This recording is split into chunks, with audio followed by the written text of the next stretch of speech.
தாத்தா விஜய்க்கு கால் பண்றாங்க. கால் பண்ணி, "விஜய் என்னப்பா ஏதாவது பசுபதி பத்தின இன்ஃபர்மேஷன் கிடைச்சுச்சா?" அப்படின்னு சொல்லி கேட்கும்போது, உடனே விஜய் எங்ககிட்ட பேசுறாங்க. "இல்ல தாத்தா அப்படி எதுவும் இதுவரைக்கும் கிடைக்கல.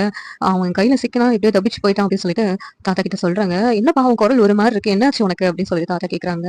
"தாத்தா எனக்கு அம்மா போட்டிருக்கு தாத்தா" அப்படிங்கிறாங்க. "என்னப்பா விஜய் அம்மா போட்டிருக்குன்னு சொல்ற? என்கிட்ட ஒரு வார்த்தை சொல்லல. அப்படின்னா நான் கிளம்பி வந்திருப்பேனே" அப்படின்னு தாத்தா சொல்றாங்க. உடனே விஜய் வந்துட்டு, "ஒண்ணும் பயப்படுறதுக்கு இல்ல தாத்தா. காவேரி இப்ப என் கூட தான் இருக்கா" அப்படிங்கிறாங்க. "காவேரி உன் கூட இருக்கிறாளா? எப்படிப்பா? உனக்கும் அம்மா போட்டிருக்கு. காவேரி எப்படி அவங்க வீட்ல சொல்லிட்டு வந்தா? எப்படி?" அப்படின்னு சொல்லி கேட்கும்போது, "காவேரி எனக்காக அவங்க வீட்ல போய் சொல்லிட்டு, இங்க ஒரு வாரம் என் கூடவே இருக்கிறதுக்காண்டி வந்திருக்கா தாத்தா" அப்படின்னாங்க. "அவளுக்கு ஏதாவது இன்ஃபெக்ஷன் ஆயிடாமப்பா, பார்த்து இருந்துக்கோங்க" அப்படிங்கிறாங்க. தாத்தா காவேரிக்கு ஏற்கனவே அம்மா போட்டிருந்துச்சு தாத்தா. அவள பார்த்துக்கிறதுக்காண்டி நான் அங்க போயிருந்தேன்னா, அதனால தான் இப்ப எனக்கு அம்மா போட்டுருச்சு அப்படின்னு சொல்லிட்டு தாத்தா கிட்ட விஜய் சொல்றாங்க. "என்ன சொல்றப்பா? நீ சொல்றது எனக்கு ஒண்ணுமே புரியல." விஜய் நடந்ததெல்லாம் சொல்றாங்க. "ஓ! அப்படியாப்பா? சரிப்பா. இப்ப காவேரிக்கு சரியாயிடுச்சுல்ல? காவேரி உன்ன பார்த்துக்குவாளா? இல்லாட்டி நாங்க யாராவது அங்க உனக்கு ஹெல்ப் பண்றதுக்கு வரணுமா?" அப்படின்னு கேட்கறாங்க. "இல்ல தாத்தா காவேரி இப்ப சரியாயிட்டா.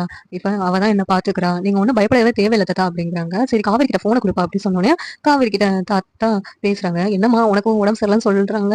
எப்படி இருக்கு?" அப்படின்னு சொல்லிட்டு தாத்தா கேட்கறாங்க. "இப்ப நல்லா இருக்கு தாத்தா. நீங்க எப்படி இருக்கீங்க?" அப்படின்னு சொல்லிட்டு காவேரி கேட்கறாங்க. "நாங்க நல்லா இருக்கோம்மா. விஜய பார்த்துக்கோம்மா. விஜய் அம்மா போட்டிருக்குன்னு எப்படிதான் தாங்க போறான்னு தெரியல. நீ நல்லா பார்த்துக்குவல்ல" அப்படிங்கிறாங்க. "உனக்கு ஏதாவது சிரமமாம்மா?" அப்படிங்கிறாங்க. விஜய பார்த்துக்கிறதுக்கு எனக்கு என்ன தாத்தா சிரமம் இருக்க போகுது? நான் பார்த்துக்கிறேன் தாத்தா. நீங்க எத நினைச்சும் வருத்தப்படாதீங்க" அப்படின்னு சொல்லிட்டு காவேரி சொல்றாங்க. "சரிம்மா நீ இருக்கிறதுனால தான் நாங்க கொஞ்சம் தைரியமா இருக்கிறோம்" அப்படின்னு சொல்லிட்டு தாத்தா சொல்லிட்டு ஃபோன வச்சுடுறாங்க. இந்த சீரியல் எப்படி இருந்தா நல்லா இருக்கும்னு நீங்க நினைக்கிறீங்கன்னு கமெண்ட் பண்ணுங்க. இந்த வீடியோ பிடிச்சிருந்தா லைக் பண்ணுங்க, ஷேர் பண்ணுங்க, சப்ஸ்கிரைப் பண்ணுங்க. Thank you.